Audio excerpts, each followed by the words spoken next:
There's this idea that mental health is this or that. So you either have mental health issues or you don't. No, it's a continuum. Right. Everybody's on that continuum. Yes. And we all can move on that continuum. So, 1 month you're good, you're living your best life. And then life happens, and then it happens again and again and again. And then before you know it, you're this close to being an anxious wreck. Right. First thing I would say is that psychology is not in combat with faith. Psychology doesn't undermine faith at all.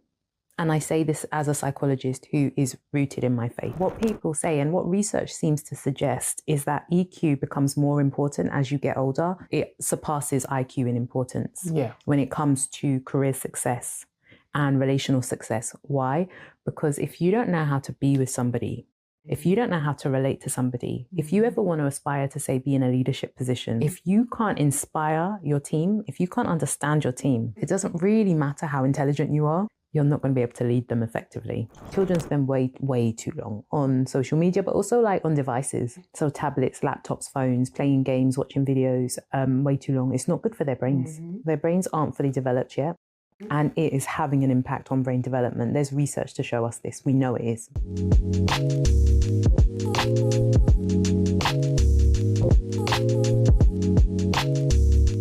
Greetings and salutations. I'm your host, Alicia Mullings, and this is the Sense Only podcast. This podcast is for those who are tired of the noise, distraction, and disconnection in the world. It's for those who know that we need to be the change that we'd like to see. Today, I have an absolutely wonderful guest. She's here, she specializes in mental health, and we see what's going on in the world today, and we need more professionals like her who are shining a light on everything that affects all of us, whether we want to admit it or not. She's a specialist and she's here to bless us with all her knowledge. And I'm happy to welcome Dr. Melissa. Thank you for having me. Welcome. Would you mind telling us about yourself and the things that you do? Of course. So I'm Dr. Melissa Butler and I'm a consultant psychologist. So what does that mean? It means I work with mental health, all types of mental health, whether it's depression, anxiety, trauma, personality issues, addictions, with children, older adults, you name it. In terms of like my particular niches at the moment, I would say emotional intelligence is something I'm passionate about, especially within organizations. And also, I've worked with children and addictions of all kinds. Like, as much as this is not supposed to be the topic of this episode in terms of emotional intelligence is so high on my list of life right now, especially in the work environment, as I've even shared with you before we got on camera. It's so needed. And yeah, so thank you for that being one of your specialists. I feel like we should just talk about mental health overall for this episode because it's affecting a lot of people in the world, and there's a lot of things that are affecting everybody, and we're seeing it's showing itself in so many different ways, so many interesting ways, and therefore it's then it's having a ripple effect basically. Have you seen a rise in the space of your career in terms of just from your lens? Can you see that it's getting more challenging? It's, without using the word, like it's getting worse, shall we say? Well, it is. Because you've got many different factors. You've got the fact that there's greater awareness about mental health, which is amazing, long overdue. But the thing is, you've got more awareness, which means that more people are becoming more aware of their mental health. However, the resource to support them isn't growing at the same rate. Okay. So then what happens is you've got so many people wanting to actually get on top of their mental health, try and understand themselves a bit better. And when they reach out to services for support, what are they told? There's a wait list. Wow. And when you are at the top of that wait list, we'll be in touch. And those wait lists, they can be substantially long. I mean, like well over a year, 2 years. What? Yeah. I did not know this. Yeah, that's quite common practice. And so that's the problem, really. Or one of the problems, I should say. Oh my gosh. Yeah. Do you have any ideas of how this can be? What would be a solution just for the waiting list at the moment? Like, clearly something's broken in the chain. Yeah, so I guess an obvious answer, but it's not an obvious solution, would be to invest more in mental health, right? Now, I know there is more investment in mental health. I know it's increasing, but the thing is, it's just not enough to meet demand. Right. And that's the challenging part. So we need way more psychologists. We need way more psychotherapists. We need way more mental health professionals that can also deal with complex mental health issues as well. Right.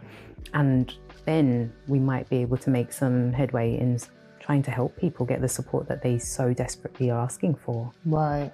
Yeah, because we see certain apps, I guess, that have been popping up, I guess, to contribute. However, I do still see, in terms of people knowing where to go, there's just, I see that's another, I guess, gap in the chain. Yeah. Because I guess that the route that you're somewhat talking about, and correct me if I'm wrong, would be if somebody's feeling a way about themselves, natural response would be that everybody, I hope, knows would be going to their GP, short for general practitioner, Yes. i.e. your doctor. So I guess that's just one avenue where technically it would be nice if there was many more, but it's a case of people don't know. Yeah.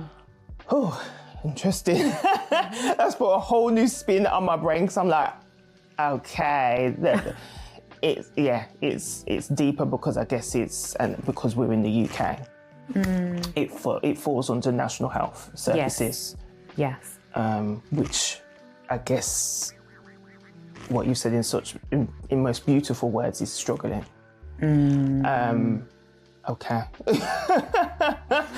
I feel like I've thrown you with that. You've thrown me, because I'm like, where do we go from here? Because it's like, okay, we've now gone up to government level, you know? So it's a case of, even if somebody came up with their own solutions, how do you get up there? How do you get in them doors? How do you get in front of those people? Because it's clearly a cry for help. But how is this cry for help being heard? Yeah, exactly. What would you say, from your stance and your opinion, is contributing to the rise in mental health challenges, shall we say? Where do I start? So I would say, and I hate going back to this always, but since COVID, things have really changed. Right. Really, really changed. And I think we're still seeing the effects of COVID on mental health today. Why? Because literally instantaneously, contact was essentially stopped with the outside world. Right. And so what that meant is that people were indoors, potentially isolated, alone, anxious, nervous, worried, under traumatic circumstances, and just left there. Right. And for a time, the world kind of came to a bit of a standstill. And what did that mean? So that meant that people had to essentially try and manage some very difficult circumstances without any support for a time. Right. And that was hard. And as I say, the social impact of that. So if you think on a general day-to-day basis, you speak to a lot of people, whether it's in the office or at school, or just perhaps in the supermarket. Right. However, that wasn't happening. Like, people were really isolated. Like, they didn't want to go near anybody. Yeah. Yeah. And that, as human beings, we're primed to be social. We love connection. And we couldn't do that. Right. And so that had a massive impact on our well-being. And I think it was only after COVID that we were able to see, oh wow, like something, I feel different within myself. Right. Yeah. And even still now, like some people would say, you know, since COVID, I don't feel myself. Yep. And I often tell them, please don't think that it's just you, or don't underplay it, because what you're describing is a real thing. Yeah. Oh, yeah, because even after that, in terms of what has been acknowledged, is how much it's affected children. Yes. Children who are in school years, in them years. Yes. Children who were born in them years, in terms of it's fully affected their development. Completely. Just even a simple thing of the mask on their face, in terms of children not being able to read faces in their formative years, it's now affecting them now, some years have passed. For sure. For sure. Their brains are still forming. Yeah. And so they had much more limited information than, say, you or I would have had at that age. And so, of course, like, they're either playing catch up now or they can't do that. And so there's just these areas of gaps where they're almost wondering, like, oh, I don't notice this, or I don't notice that, or they might not even notice they don't notice until later on. Right. And that is, I think, one of the hardest parts with children and their development is that it could take a little while to manifest, but it doesn't mean it's not there in terms of the issue. But I think, unfortunately, we don't see it until a bit later. I feel like my head is spinning right now, and I feel like this episode might be a little bit jumpy. I might be all over the place because, as you said, mental health is so broad. There's so much happening. Yes. Because I think I've just said, you know what? I'm going to speak as it comes to me. Yes. Yeah. And please correct me if I'm wrong. I recall back in the day that there was a lot more mental institutions. I believe that a lot have been closed down. So that being said, just to add to, as you said, the national services being stretched, where did these people go? Because they needed to go somewhere. Because I literally can think of several where I knew where they were, and I know literally right now there's fancy apartments that have now been built on the site where it used to be hospitals for people who had their own struggles. Yeah. I'm like, who made that decision? Where do people go? There's the specific areas in London I can definitely speak of, London and Birmingham. I know there's people who were in certain places who are now literally wandering the streets. Yeah. Well, this is the thing, and I suppose there's two sides to this coin. You know, there's the argument of we want to help people actually reintegrate in society and continue with their own lives, have a great quality of life. So let's treat them in the community. Great concept. Honestly, I back it completely. Yeah. The thing is, it's the level of support that's available to them in the community. Right. If that isn't where it needs to be, then as you say, you will have people wandering the streets. Right. And I hate to say, I've seen it. Yeah. I have actually seen it. And it's so sad to see because I do question, like, what support are they getting? I'm not saying they're not getting any support. However, is it adequate for their needs? Who knows? What advice would you give to somebody if they saw a shift in, I guess, somebody who's in close proximity to them? So somebody who's in their family or a dear friend, and they're starting to see that life's getting on top of them, and you know, their life seems to be winning more so than they personally are winning. Yeah. Well, I guess the first thing I would say is, you know, it's great to have somebody that cares enough about you to notice that. And so, you know, if you're that person that notices, like, that's a great thing. So please keep being that person, because, you know, and I'm going to digress, but I'll come back. Okay. Because, you know, in the world today, like, the idea of close connection, it feels like we're moving away from it. So it's great if we can hold on to that with people who are close to us in our circle. So now I'll come back to the question. But that being said, I would just gently remind them, you know, I'm here.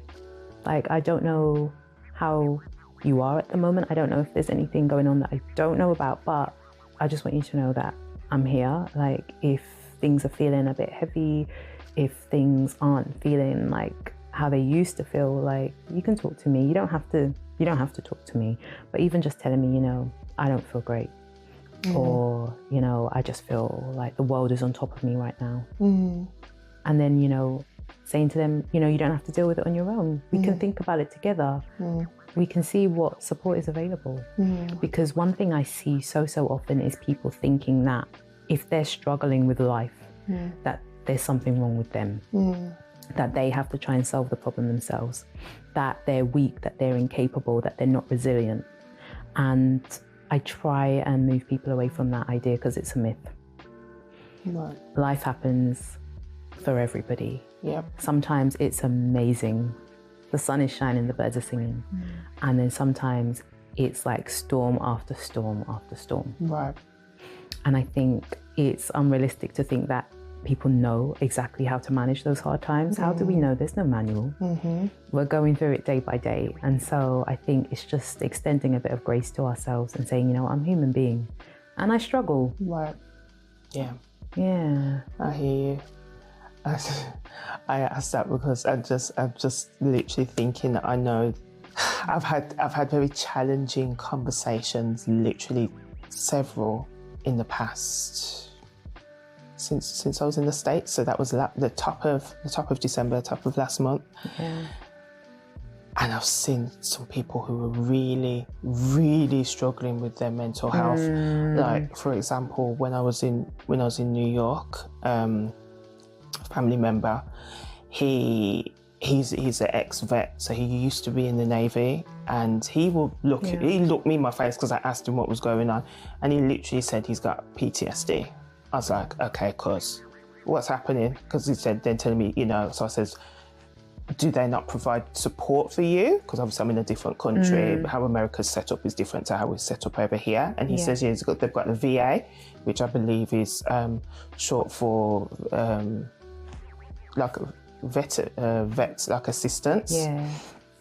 And he didn't tap into it. So I was like, the support's there, but you're choosing not to use it. And he's self-medicating literally with alcohol to the extremes of, you know, it got real deep while I was over there type of thing. I'm more of a tough love type of person. Okay. So, so at the moment, the relationship's a little bit strained.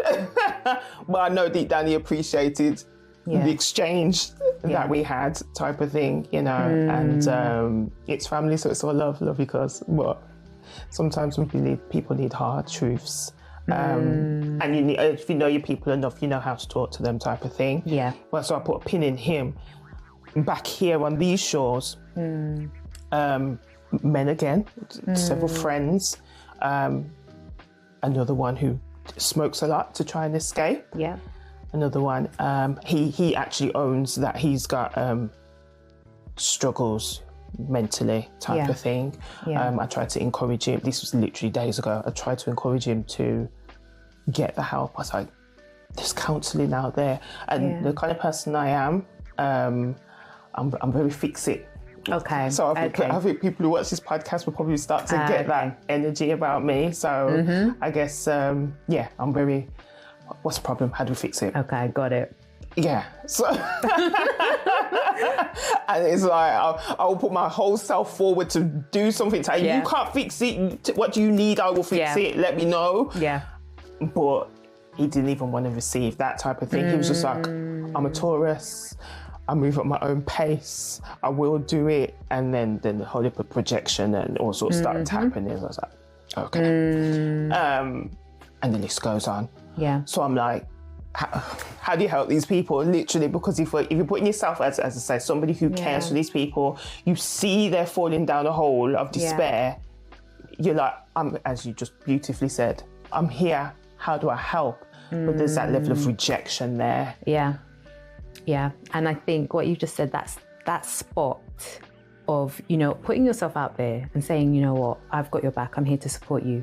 However, the one thing I have to stress is that you can't want it more than the other person. 100%, I hear you. You can't want them to want support more than they want it for themselves at that time. It's a hard truth, and it can be heartbreaking, especially if it's someone you love. Yeah. Because you see what they're doing to themselves and you see how much better things could be. But if they don't see that, if they don't get to the point where they're like, I need something to shift, there's not a huge amount you can do.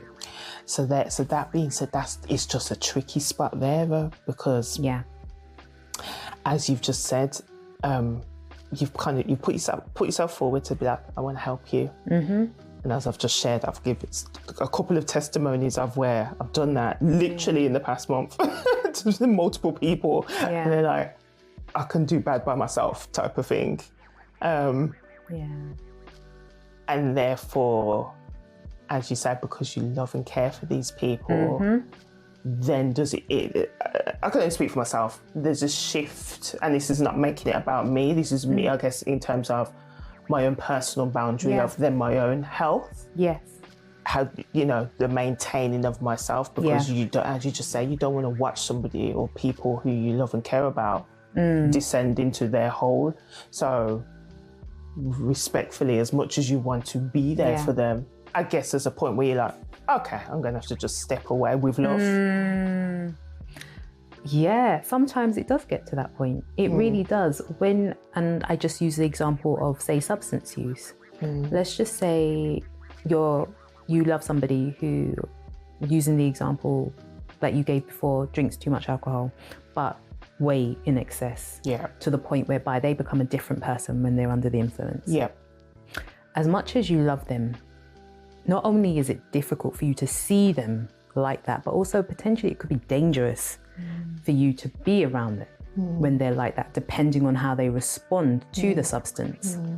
And actually there comes a point where one has to question, okay, this substance, whatever it is doing this harm to you, but am I actually going to let it do this harm to me as well? It's one of the hardest things to do, to actually say, you know what, I need to love myself enough to say, I can't watch this. But, let me say this. It doesn't mean you disappear necessarily. It could be that you check in now and then, maybe not as frequently. So, you're still very much there, but you also have to be there for yourself as well. So it's a fine line, it's a balance. And often you have to reassess the balance. But I would always say you can't live in that hope of, oh, I hope things will change, or I hope things will get better, because then essentially your life is on hold. Yeah. I hear you. So as you say, in terms of the pandemic as an example, has really shifted a lot of people's brain. And coping mechanisms and management, etc. What do you have any suggestions or advice in terms of, I guess we're nearly 6 years along the journey since the outbreak or the announcement of, I'm not going to go down if it was true or not, that's not for this episode, but the announcement, let's say.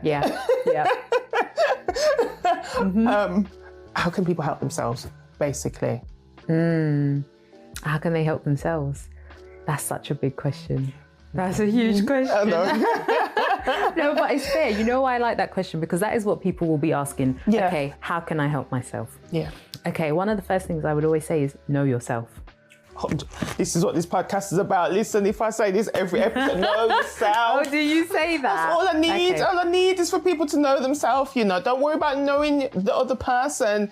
Know yourself first, please. Honestly. And people might say, okay, but how do I know myself? Because, some people are good at knowing themselves and some people are not. So let me speak to the people that actually have no idea.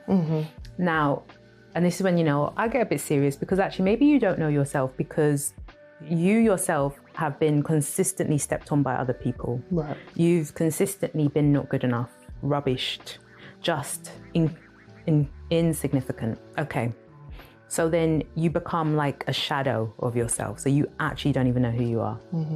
What I would say is, love yourself again. Get back into loving yourself. Like, see your qualities and your strengths rather than just your deficits. Because oftentimes we can be very deficit focused. And I would say, what are some of your hobbies, your interests? What are some of the things that actually give you energy? What are some of the things that you're passionate about? It could be the most obscure thing. Nobody else has to approve of it. If you're not hurting anybody else, why not? I would just say, just take that time, like focus on you, focus on the things that bring you joy. It could be anything. It could be, as I say, an activity. It could be a pastime. It could be meditation. It could be something linked to your faith. It might be linked to your social group. Be creative is what I say.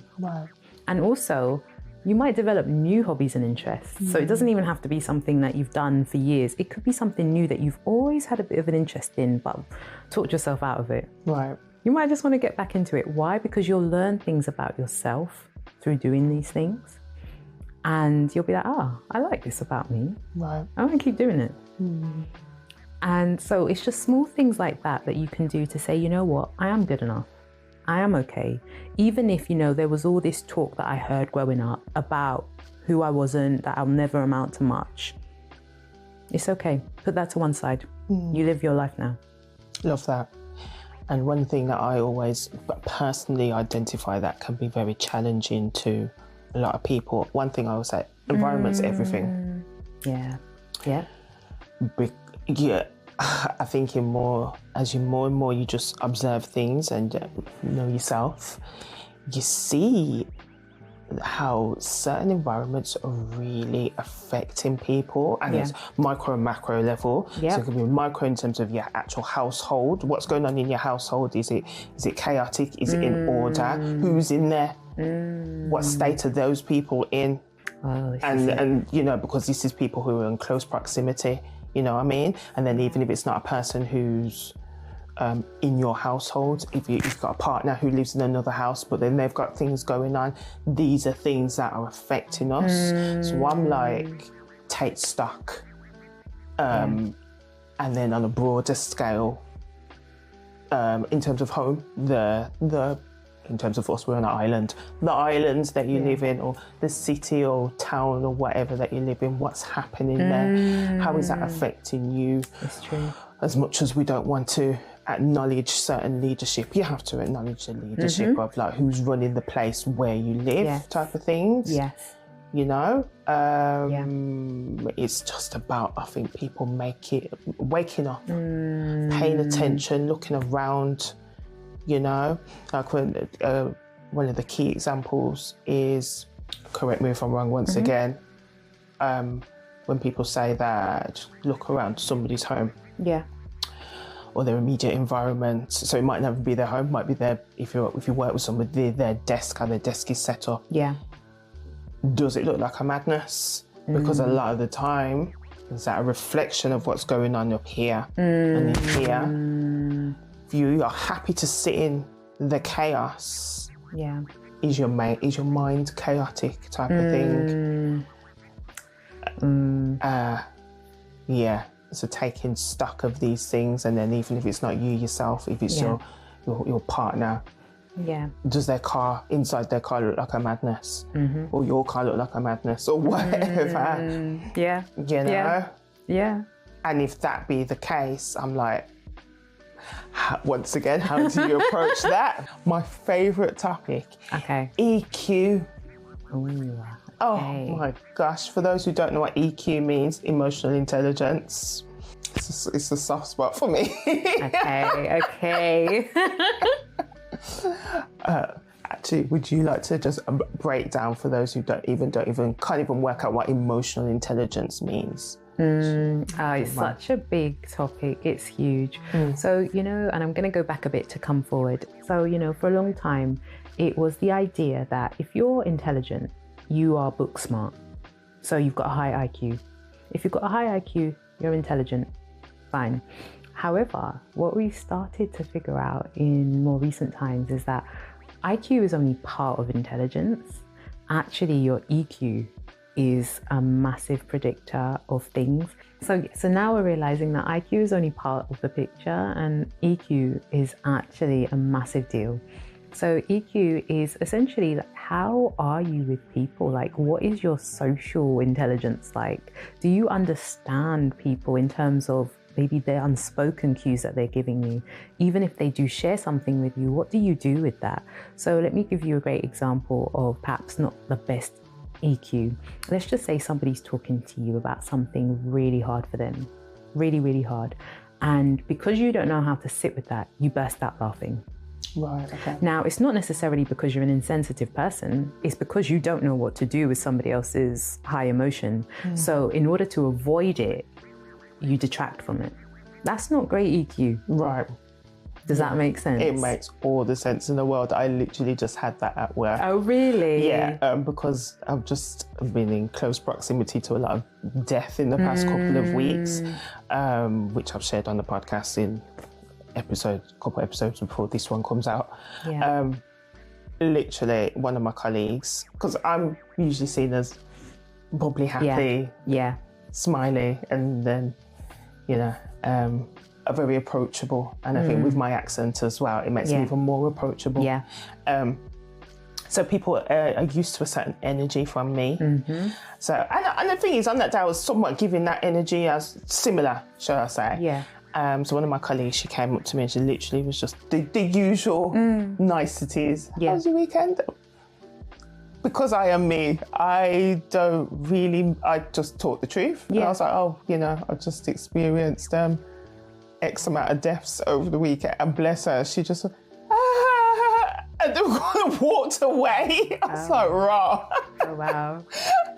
And luckily, because of my level of EQ, I didn't even take it in any type of way. I didn't take it, I wasn't even offended because I'm like, it is what it is. I'm very aware that I have gone through a life, or I'm going through a life, and I process a lot of challenging things. And not to say it's like water off a duck's back, but I do understand that my processing is a bit more advanced, shall we say, without tooting my own horn. Yeah. So I know that there's things where I can just come on here and talk about loss and death and blah, blah, blah, regular, normal. I'm not breaking down and just mash up on the floor. Yeah. I get that. Things that's I have a better management of. It could be she's probably never experienced such things ever in her life, type of thing. I don't know what her story is, but she didn't even say anything. It was like a giggle, and she just walked away and sat down. I was like, it's good that I'm actually in the strength that I'm in, because you literally could have just took a lid off a whole can of worms, and I could have been just mash up in the office. Yeah, exactly. Yeah, oh wow, okay. Literally. Fair enough. And ironically, some of the work I do is with teams. I told you we need you to bring you around there, because there's a lot of people who, they missed the mark. And they missed the most. I was giving out EQ, they weren't there, they went to the toilet. But it's because, and that's the thing with EQ, you can build it up. Yeah. You can, but how do I say it? You kind of have to know that there's a problem for you to want to build it up.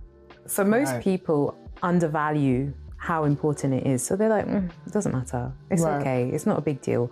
But actually, and there's different trains of thought, but what people say and what research seems to suggest is that EQ becomes more important as you get older. It surpasses IQ in importance when it comes to career success and relational success. Why? Because if you don't know how to be with somebody, if you don't know how to relate to somebody, if you ever want to aspire to, say, be in a leadership position, if you can't inspire your team, if you can't understand your team, it doesn't really matter how intelligent you are, you're not going to be able to lead them effectively. 100%. And I guess that's possibly part of, in terms of, like you're talking about professional relationships, I may just talk out of turn, but this is my view. I feel like this is where we are also in terms of, I guess, more personal relationships. This could be part of why, I don't know, when some people want to say the dating scene is a certain pool, I'm not going to go there, but I'm just touching on it. I feel like EQ plays a big part in where there's just a major disconnect that's happening in the world right now. Yeah, massively. Literally. Massively. Completely. People were not communicating as much with each other anymore. And so we're not developing that understanding. And so think about how many misunderstandings happen. Hence why, for example, I always say, if you're going to say something difficult, try not to do it via text message. Right. One, because it's not the best to say something kind of difficult via text message, but also two, you don't know how the other person's going to read that message. Right. And so, in their heads, they've got a tone that they're going to read it to themselves, and it could be completely different to how you meant it. And think about your own examples or your own life. Have you ever sent a message and somebody's completely misread it? Yeah. Or you've been the recipient of that message and been like, what's that about? And they're like, oh no, I meant it like this. And then you're like, oh, I didn't even realize. Yeah. As I say, things like tones and things are just missing in text form. And even sometimes in just a conversation where you can't see the person, because as you know, communication is so much more than just the words that are coming out of your mouth. Especially, I'm the queen of facial expressions. So People always, I don't even need to open my mouth half the time. People just read where my eyes are, everything. Fair enough. You know. It's like the lines on my face I take so much pride in. I'm like, I earned these. Indeed, they are Every yours. frown, every piece of foolish information I've heard in my life is a representation of each line that's on my face. And then I realized, you know, when I started talking about like the wait list, I didn't want it to come across completely negative. So I want to put it out there. There are some amazing, amazing professionals that are doing some great work. Like every day I see people regain their lives because they understand their mental health situation and they are making strides in improving it. So I just want to put that out there because it's not all doom and gloom. Yeah. Like every single day people are recovering, they are getting better and they are just finding their joy.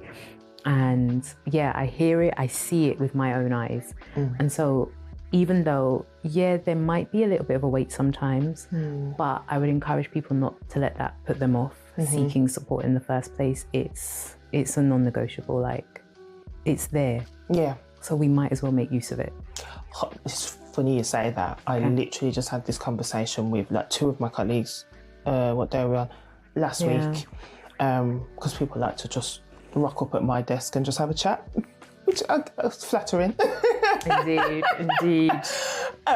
So, and we was on in the realm of specifically counselling. Okay. Now, what people will see from this podcast, I'm an advocate for counselling.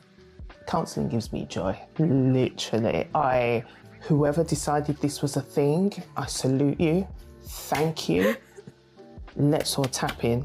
I love it because as much as I've got a comparison of not so great experiences, as you can tell from the joy in my heart, I have great experiences as well, to the point where I'm so into counselling, I literally just signed up again last week for counselling. My first official session for this year is literally in 2 days' time. What days was that? 2 days' time. Awesome. I'm here for it. I don't even know what I want to chat to the woman about, but I'm like, just get it straight, because I feel like there's a lot going on this year. Yeah. As I've shared with you, I've got a lot of plans, there's a lot of projects, there's a lot of things happening, there's the podcast, I'm like, you know what, let's get ahead and get the support from now. I'm not even trying to find a solution, nothing's happened yet, but I'm like, because I get that. Use it, as you just said, use it, it's there, I'm going to use it, so. And can I just clear up one myth on the back of what you said? Because I often hear people say, oh, I'm not that bad. I don't need to see a psychologist. I don't need to see a counsellor. It's almost like people think that they have to be at breakdown point before they actually see somebody, like for talking therapies. And I just want to clear that up, not at all. Like some people use it as maintenance. 100%. It could be just a space to actually clear some of the clutter, clear some of the noise, and just talk some things through and just provide that clarity so that next steps become easier. Yeah, because it's a tool. And I've spoken about this on here before. It is a tool, and it's such a valuable tool. And I'm glad you just said that in terms of clearing space and giving yourself more capacity, basically, literally. And we don't know everything. So there's professionals and people around who can add to you. Exactly. You know, add to your toolbox. So I'm here for it. Yeah. Some form of mental health counselling people need to sponsor me, because I'm out here and I will promote you. I'm talking about it for free right now. So yeah, literally. So that's to say, we was having a chat at my desk about counselling, and I'm advocating for it, trying to tell my colleagues, go and get it. I'm like, and furthermore, in the industry we work in, and the blessings of the firm we work in, we get it for free, literally. Awesome. So I'm like, use it. It's right there. It's there, use it. Yeah. Anyway, but one of them was just like, no, there's so much there. I've kind of put it in a box and put it over there, and I don't want to open it. And I'm like, that's even more reason why the fact that it exists. You've acknowledged that it exists. You've packaged it and put it over there. Yeah. It's just festering in the back of your subconscious. Yeah. You need to bring it forward. He's like, no, because I don't know what that's going to happen. I don't know what that's going to, I don't know how I'm going to feel. But even more reason, sir, to go and get it. Yeah. So I'm like, I didn't want to be like going back and forth with him, you know. But what do we do with this? Because I've spoken about certain people when they've just got this, I call them the ostrich mentality. We're just going to bury our head in the ground and move on with life. So as much as, and one of the things that he said as well is like, it doesn't affect me. I'm happy. I'm okay. But I'm like, that's not you don't know that the people around you are not affected though, because you're in your bubble of yourself. Yeah. You know? Yeah. Yeah. And I can think of a minimum of 5 people where they think they're okay and they're affected. Okay. Their stuff is affecting the people around them and they're just a myth to it. Well, this is it. Oh, gosh, there's so many things to say in response to that. So many. But I guess, in fairness to your colleague, I will say this, that response is actually so common. Yeah. That kind of, I don't know what it's going to bring up, that kind of nervous response, that kind of, look, I've done well to contain it for 10 years, 20 years, 30 years. Why am I going to open that box now? What's that going to do? The problem is that box is affecting you. Like, just because you don't actively go up to that box and open it, don't think that box can't open on its own.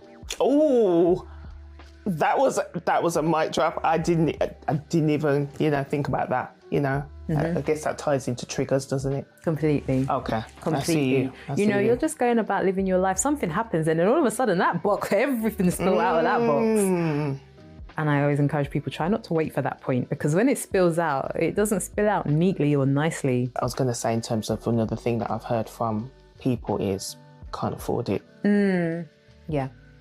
However, I guess your angle was more via national service, which technically you don't have to pay, because instead you have to now wait X amount of years or...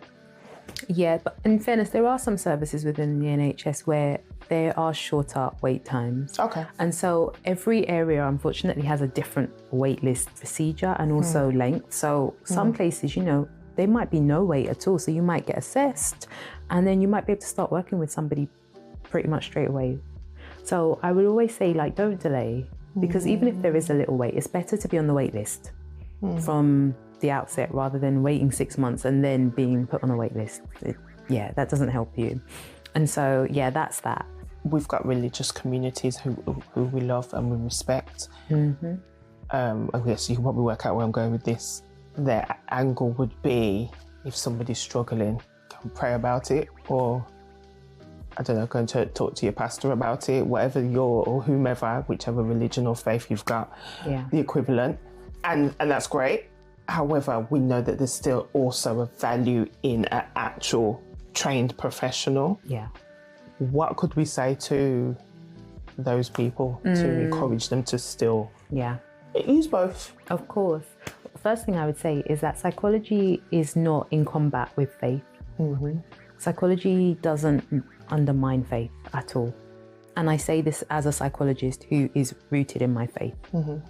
They can complement each other. Now, I hear what you're saying. I've seen what you're saying, whereby I have seen some quite severe mental health issues just completely ignored, because it's the idea of, there's some kind of evil spirit within you, or we need to pray this out kind of thing. And the thing is there a space for prayer? Always. Always. I'm not questioning that. However, sometimes it's more than prayer. Right. Sometimes it's treatment. Sometimes it's talking therapies. Sometimes it's medication. Right. It just is. Right. Because all the while, this person is suffering. Right.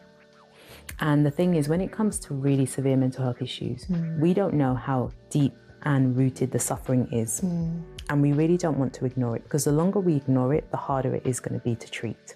Fact. Hence why I always say to people, when you notice something, so let's just say you notice yourself feeling quite depressed. How might you notice that? It might be you're getting up later. It might be that you don't have an interest in things that you used to have an interest in. You might notice appetite changes. You might notice changes in your sleeping patterns. You might notice, actually, I'm not wanting to really socialize with people like I did before. I'm just wanting to stay indoors all the time by myself. I'm disconnecting from the world. Everything feels like a struggle. Right. If that is new to you, don't ignore it. Because I think people often think, oh, I'm just going through a lull, oh, I'm going through a phase, oh, it's just because it's January. It might be, but it might not be. Right. It might be that actually there's other things going on. So yeah, try not to ignore these things. Speak to somebody. It could just be speaking to somebody you trust and saying, the last few weeks, I've just been feeling so flat. Right. Just naming that. I always say, speak to somebody you trust. Right. There are some people, going back to the EQ stuff, there are some people you can't say that to. Right. So I always say, know who you can say it to and who you can't. Because you could say it to the person and they will give you the most unhelpful advice, unhelpful, and then you'll feel worse than you did before you spoke to them. Right. So it's... And then some might even use it against you. Or some may even have their own mental health issues going on, and then you're both sliding down a slippery slope of, Yeah, indeed. Right. Indeed. Because this is the thing. There's this idea that mental health is this or that. So you either have mental health issues or you don't. No, it's a continuum. Right. Everybody's on that continuum. Yes. And we all can move on that continuum. So, 1 month you're good, you're living your best life. And then life happens. And then it happens again and again and again. And then before you know it, you're this close to being an anxious wreck. Right. It can happen, it happens. Yeah. And just when you've just touched on anxiety in particular, I know that as a specific is very much on the rise as well. Yeah. And I think it literally just came to me. I wasn't sure if I was going to touch on social media, but I feel that is a big contributor to the fact that mental health challenges are on the rise. Yeah. Through all the ages as well. Yeah. You can't even pinpoint a specific set, I'm like, and I've heard certain things where I believe that some people are predicting that social media detoxes, whether it's a retreater, camper app or whatever, are going to be the new thing now. So as much as there was a whole rise in social media, now there's going to be a rise in people just, I guess, capitalizing and cashing in on. Just plug out. Just plug out, folks. Yeah. And it sounds simple, but it's hard to do. Remember, social media, it's set up to be quite addictive. 100%. And so the idea of switching off or disconnecting can feel like something that people don't want to do. Yeah. Hence why, there's all these algorithms to see what it is that we like to look at or what it is that captivates our attention. And then that will be the next thing shown because we want to be kept there. And the dopamine rushes. Completely. It's, social media, I think it can be a great thing. It can be a great tool that we can use to educate ourselves. However, again, it's a balance. I think also something that doesn't help with social media is this idea of perfection. Like you see perfection on social media, people with their perfect lives, perfect homes, perfect relationships. And then when you switch off, you see yours and you're like, oh my gosh, mine is nothing like this. I feel miserable now. I see it happen so many times. And comparison is, that's not the way forward. Not at all. Yeah. Not at all. But, we're human beings. This is what we've been primed to do. Think about it from your school days. You've been primed to compare yourself to others. You don't want to be the lowest in the class. Hence why, like children, when we get back our, results for a test or something, first thing you do, go to your friends. What did you get? What did you get? If you got lower than your friends, you're feeling some kind of way. I must have been an ignorant child. The way I do business. I do not care what the next person's doing, literally, and I've been this way for a long time. However, I've got silent competitors there. So I have people who are they stay competing with me, and there's little inklings that kind of show themselves. Yeah. And I'm like, I promise you, I don't business what you're doing, you know. Yeah. Yeah. Well, that's great. From a long time. That's how. This is when people are like, "How do you look so young?" I'm like, because I don't business about what other people are doing. I don't concern myself. The only person I have any form of comparison to is me yesterday, literally. Like I celebrate everybody else. I love everybody else. Do your thing. Yeah. Because I promise you, I'm doing my thing over here, and I'm not watching what you're doing over there. Yes. Maybe I should fly the flag for that. That might help other people's mental health. I think so. I honestly think it would. Like, yeah, what we're comparing. Yeah. Anyways. Yeah. No, but you're right. That mindset is great. Yeah. But it's in the minority though. But it's great. I don't care. Literally, I don't care. Oh, this is where I own that little piece of ignorance right there, because it's got me through. I don't call it ignorance at all. Thank you. At all. Honestly, no. It's a great thing. Okay. It really is. That's good feedback. Thank you. No, genuinely, like comparison, like, what do they say? It steals your joy. It's a thief of joy. Comparison is the thief of joy. I prefer joy, so I don't need anything stealing my joy. This is it. Keep it simple. What I was going to talk about also in terms of social media and mental health, especially little people. And this is probably going to have to be another episode after this, because I'm like, we're really seeing the effects of what it's having on little people now. I personally feel like they shouldn't be able to touch it for the first 7 years of their life. That's just me. That might be controversial. I don't know. Well, yeah. What do you think? Do you agree? No. Okay. When you said that, I thought, children would not be impressed with you. I know. They would not be your friend. No, they don't need to be on the social media though. No, they don't. I'm just that auntie. Hey. I'm that auntie. They could go, you know what? No, okay. I see what you're saying. Like, there's a balance. Like, there's specific things or specific... there needs to just be guidance, I guess, shall we say, and doses. Yeah. So I think back in the day, I guess when we were young and we were controlled by the few channels that we could watch, and then it was also short windows of where there was actual children's viewing. Yeah. I feel like there was something in that. Yeah. So maybe that needs to be a thing of... For sure. We just give them windows then. If you doses, small doses, and then you get back to the real world and playing with real things and touching real things and talking to real humans and not putting on a headset and chatting to somebody you've never seen before in your life. And anyway, I'm not going to go down there and start upsetting little people. No, but to be fair, what you're saying... Yeah, I don't want to be in that camp, so I'll keep my opinion to myself. But truth be told, no, you're right. I think children spend way too long on social media, but also on devices. So tablets, laptops, phones, playing games, watching videos, way too long. It's not good for their brains. Their brains aren't fully developed yet, and it is having an impact on brain development. There's research to show us this. We know it is. Right. Because, unfortunately, a lot of the times, children will just be given a tablet, okay, entertain yourself. Right.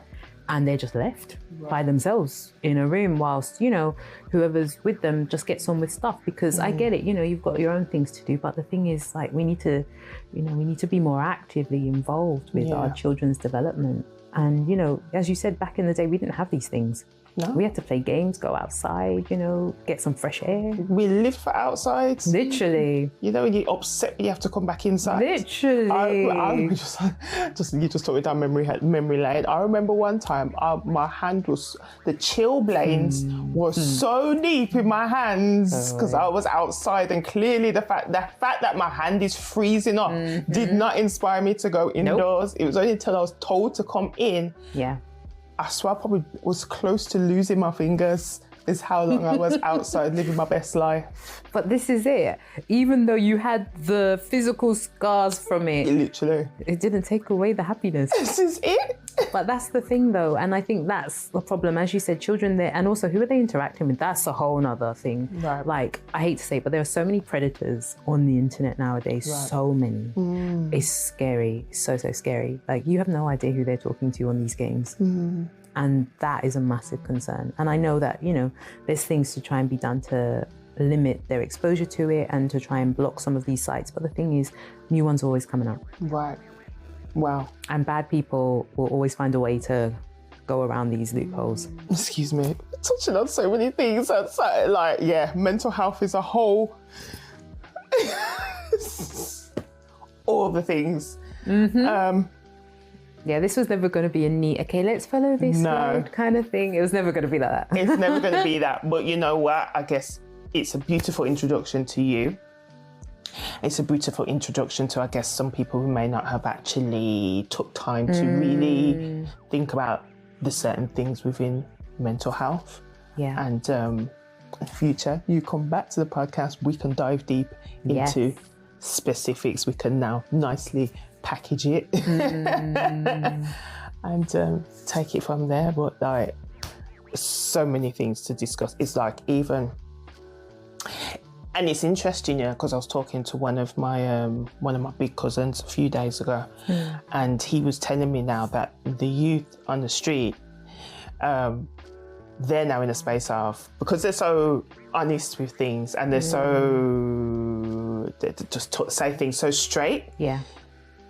They call out certain things that they see now. So he said, like, mental health is literally how people are summarising things now. So he says the youth them now, if they see something that doesn't make any sense or they see their friend going on with a certain way, they're literally now, he told me they were just like, mental health, innit? Like, I was like, okay, I appreciate that they see it. I appreciate that they're identifying it, and I appreciate in that they're actually putting there's an identifying going on, basically, and it's semi being spoken about with the youth, even though they technically shouldn't be out here just diagnosing people. Yeah, that part. Yeah, that's the kind of concern there, but then it's not a complete myth to them, I guess. Yeah. Okay. All right. I like that balance. Okay, fine. So you're saying awareness is increasing, but as you say, like the diagnosing. But I suppose it's spaces like this where people can not only have awareness, but also like accurate information, so that they can build on their awareness, which, you know, is a great thing. So it's all good. I guess this has showed that there's a lot more work to do, which is not entirely a bad thing, because this has helped to identify certain gaps, which empowers somebody who's got the skill set or the know-how or who knows whoever to provide these, to fill in these gaps, to help. And you know what, at the end of the day, this is what this podcast is about. It's about we need to be the change that we want to see in the world. So if we're here, we've just identified this need for certain things. I hope and I pray that somebody is inspired to help and do something, you know. And we're in an age where you can make a new app in 2 seconds. So, because everyone's shouting about the AI, this is where we can use the AI for good. Exactly. You know, let's create something. So this has been a great conversation. I really appreciate it, and it's really just been sparking my brain. And I'm sorry if the conversation's gone from here to here to all over the place, but you know, the subject presents that. Indeed, like, we go wherever. That is how it is. Literally, we go with the flow. So no, this has been amazing. Thank you so much. Oh, thank you. Thank you so much. Yeah, you've left me with so much more things to think about and consider. And this will not be the last time you're on this podcast. I'll see you soon. We'll be back because there's so many things we need to break down and chop up, and that is definitely of value. And so thank you for what you do also. Pleasure. You know, we appreciate your work, man. Seriously, and you've got a lot of work to do.